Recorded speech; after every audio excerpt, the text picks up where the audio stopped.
Hey traders, David Frost, my strategic forecast. You're here for another episode of Common Sense Market Analysis. Today is Wednesday, November 30, 2022. We're looking at a daily chart of the SPY or Spider, which is the proxy for the S&P 500. What do we have on the docket today? We have a lot of stuff on the docket. Obviously, we have what to discuss. Now let's get the elephant in the room right out in the open before we get started. The elephant in the room is the move that happened today, all in one bite, mind you. That was the move I was looking for from a retest of the breakout area, the moving averages. They didn't give it to me. I sent out the pre-alert yesterday. I sent it out to only members of Lazy Swing Trader today, saying if we had a Fed flush, meaning they sent the market down, that was a spot that was still an active situation.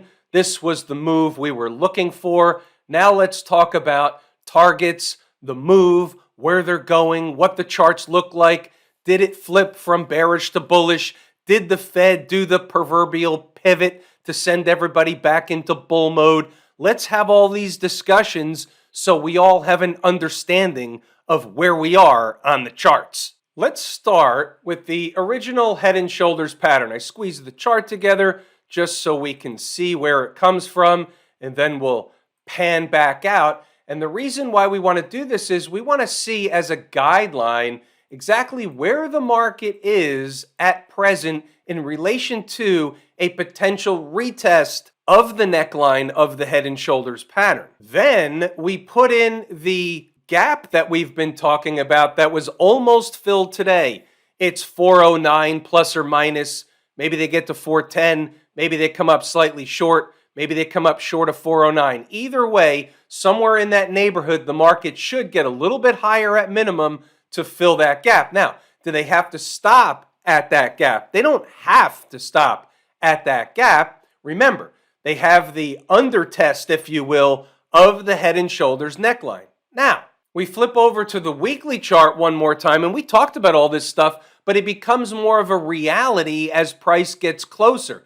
So what do we have here? We have a breakdown candle with a high of 411.33. So let's demark that number. And when we do that, and it's squeezed together here, but we're going to go back to the daily chart and you'll see what I'm looking at. But also that number coincides with that 50-period moving average on the weekly chart sloping downward right into that place of the weekly chart breakdown candle high. So all in all, that's going to be an important spot because why? Because it all of a sudden begins to coincide with an undertest or a test of the underside of the head and shoulders neckline. Here's what it looks like back on the daily chart. And if they bust through, let's just say that happens. If they bust through, they're going to start working their way up the next big time breakdown candle, which they've already begun to do. But as you can see, the gap exists about halfway up, so they can continue climbing up the next big breakdown candle. That high is all the way up at 420. And oh, by the way, where does 420 leave us? Right at the neckline of the head and shoulders retest. We've been talking about this stuff for quite a while, kind of had this in our sights, didn't realize they would make the majority of the move up here in one shot. What else we got? Well, might as well look at the monthly chart while we're at it. The monthly chart seems to be headed for a retest of the underside of the 20-period moving average. Now, that's all the way up at 423.64 as it stands now. We'll see where it comes in tomorrow when the new month will click off, but it's really just flattening out, so it'll be around the same price anyway. And by the way, just to reiterate what we've been discussing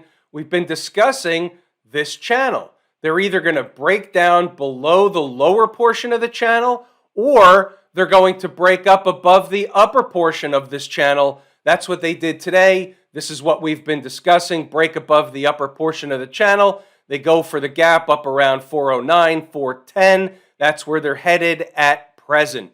Net SPY schematic. What about volume today? What can we derive from the volume? Well, how about 131, 132 million shares, which constitutes a spike in volume? It's all the way up here, and you can see it is at the higher end of the recent volume.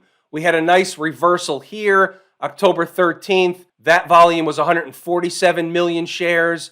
We had a high volume reversal here, but the market didn't get very far. However, we have another higher volume reversal. When I say high volume, it's not the 250 million share type volume reversals or volume days, but it is significantly outpacing the average and the most recent volume. Therefore, you have to take heed. Can the volume spike be a new set of institutional participation, or did they just use today with the Fed thing going on with the phony press conference, Jerome Powell, all that stuff, the Fed pivot, whatever it is, it's nonsense in the end. It just helps get price to where it's going. The main question is going to be, is this going to be the final bounce in the bounce in a downtrend scenario? Stay tuned for that one.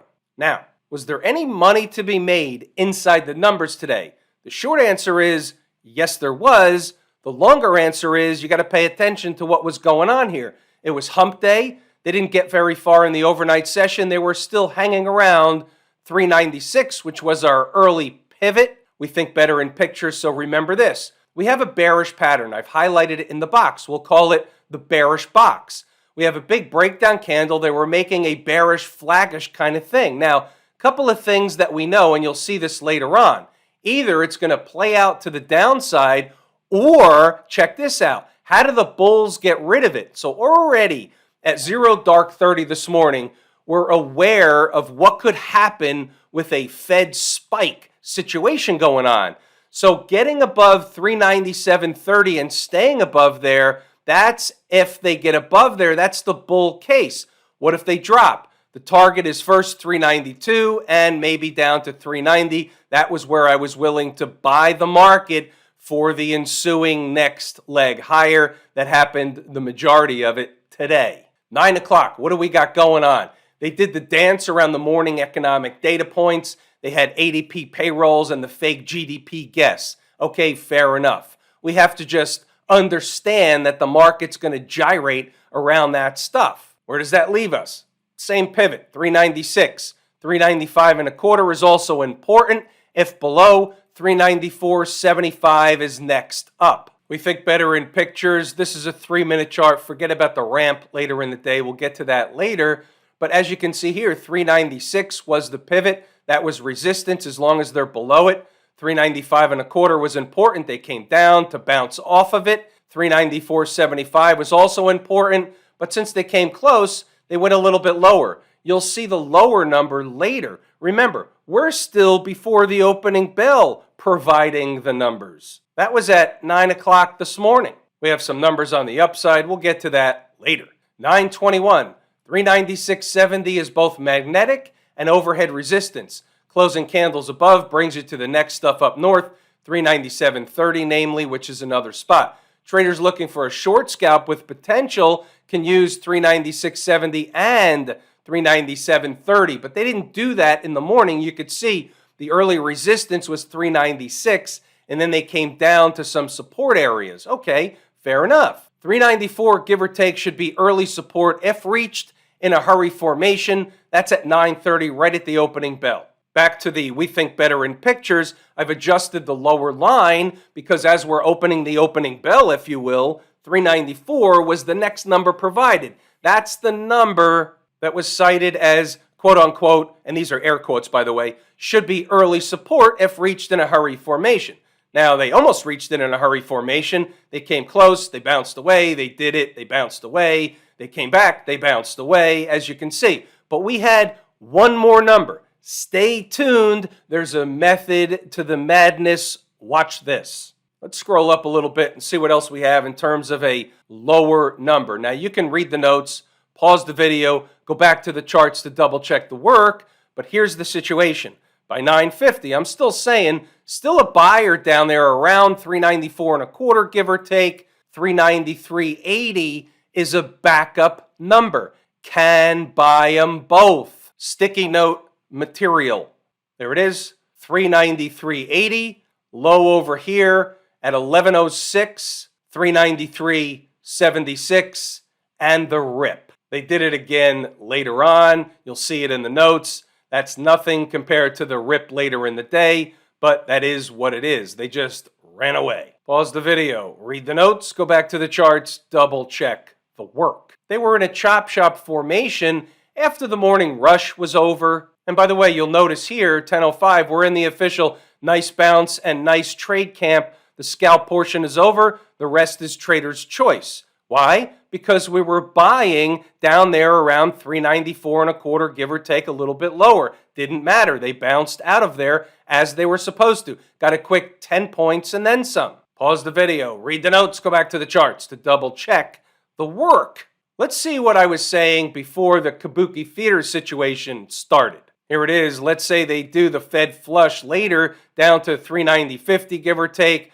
Could happen, but I would be a buyer down there. 11:30 update for those that took the trade at 393.80, even though they bounced around. Nice trade, all that stuff. Pause the video, read the notes. This is the commentary before the Kabuki Theater started. The what if. What if we get a rodeo around the Fed this afternoon? Let's say the hourly bearish pattern doesn't work out to the downside. Where would they go? If they start getting over 397.30, they would try and get to 399, give or take. Okay, fair enough. That's an actual trade. There were traders that hopped on that trade. Let me show it to you. Here it is in pictures. They get over 397.30, they're going to go to 399. Well, look at this. They get over 397.30, and what was the high?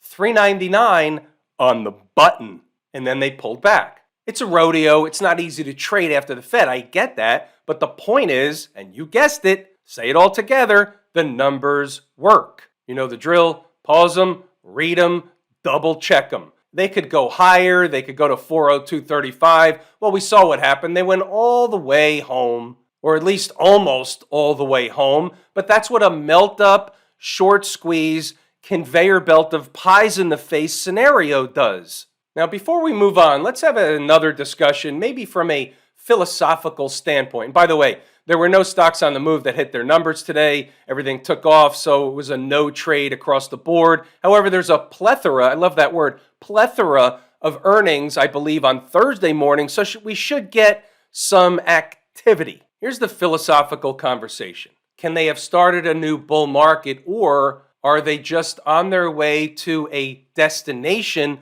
Once they reach a destination, they'll have to make a decision, either eat some time off the clock, pull back in a bullish type of formation, or is that going to begin, and they begin the next leg down within the bounce in a downtrend in the bear market scenario. Now, here's the situation. Everybody's looking at the Fed. Yesterday or the day before, they were looking at the railway strikes for more inflation, supply chain stuff. They're looking at China yesterday, the day before, all that stuff. It's always something inside the wall of worry. There's plenty of bricks to worry about. But let me mention this. This is just food for thought. Whatever is going to send the market on the next leg down, keep in mind this. It's typically not the devil you know, but the devil you don't know. Whatever we know is already baked into the market already. The Fed, China, Russia, inflation, deflation, masterflation. We talked about all this already. Just keep in mind, it's the devil we don't know that jolts the market. You wake up one day, they've pulled the rug out, they've begun to pull the rug out, and all that stuff. We've seen this before. Maybe you get a gap and crap. We've seen this before. We know what we're looking for. What are we looking for? We're looking for the things that are taught in the course, Lazy E-mini Trader. We're looking for the signs and or signals of a trend change at important spots to create our full stack situation. Yesterday, the next trade was going to be on the long side for the ride up. Now, the next trade may be on the short side for the ride back down. You take what Mrs. Market provides. What's going on over in Camp IWM? Nice big healthy up day, 3%. Mind you, still lagging. Yeah, it was up 3%, but the spider was up a little bit more. By the way, not much more, but a little bit more. That's a puzzle piece that's on the table. By the way, not making new highs. Over here, the high from the 15th of November, they have not even reached that high yet. Now, all things being equal, they already filled this gap over here, but they haven't reached the high from the 15th of this month. When we compare and contrast the SPY, that's the high from the same day. They've eclipsed it. They're breaking out. We have a lagging situation. No matter what happened today, it is still a lagging situation on my favorite market leading indicator, Mrs. IWM, in her camp. What about the folks down at the transportation department? Same routine. Second favorite market leading indicator, lagging against the S&P. Number one, a favorite, canary in the coal mine. Now, these markets can still push higher if they all push higher. It's an all the same market scenario. Not to the same magnitude as we always discuss, but they all go up together, they all go down together. What we do is notice divergences. We have some divergences in Camp IWM and the folks down at the transportation department. What about the Q people? Tremendous day, up almost 5% for the Q people. This was just one of those squeeze situations. Still somewhat lagging, but they're getting to the highs or over the highs. 293.26, closed today, 293.36. No accidents or coincidences. They chose, and it is a choice, to close above the former high, the same high we've been discussing, by 10 cents. That's a bullish signal on its face. There's likely some more upside coming into the first part of December. And by the way, I can't believe I forgot to mention this. Don't forget, we were looking for a turn at the end of November, beginning of December. We got the turn on the specific day. How do you like dem apples? The financials, nice big healthy update for the financials, and we talked about this ad nauseum. If the financials are not falling apart, it's unlikely the rest of Mrs. Market is falling apart. There was nothing wrong with the financials, bullish position above the moving averages, so therefore we took heed and discussed it. Smashmouth up $12 today, almost 6%. Again, it's a short squeeze. They're shaking out the long situations, and guess what? Doesn't mean they have to be done yet. Still lagging as compared to the S&P. Doesn't mean they don't have more in the tank. Markets can always and generally do always do the unexpected. Remember, it's the market's job to make as many traders and investors look like fools as much of the time as possible. That's the job of Trick & Company, also known as the Trick, Trap, Fool, and Frustrate crew. Have I told you how much I appreciate each and every one of you? Without you, these videos are not possible. That is true and accurate information. We're pulling the ripcord here today. I'm David Frost, my strategic forecast. Thanks again for tuning in to another episode of Common Sense Market Analysis.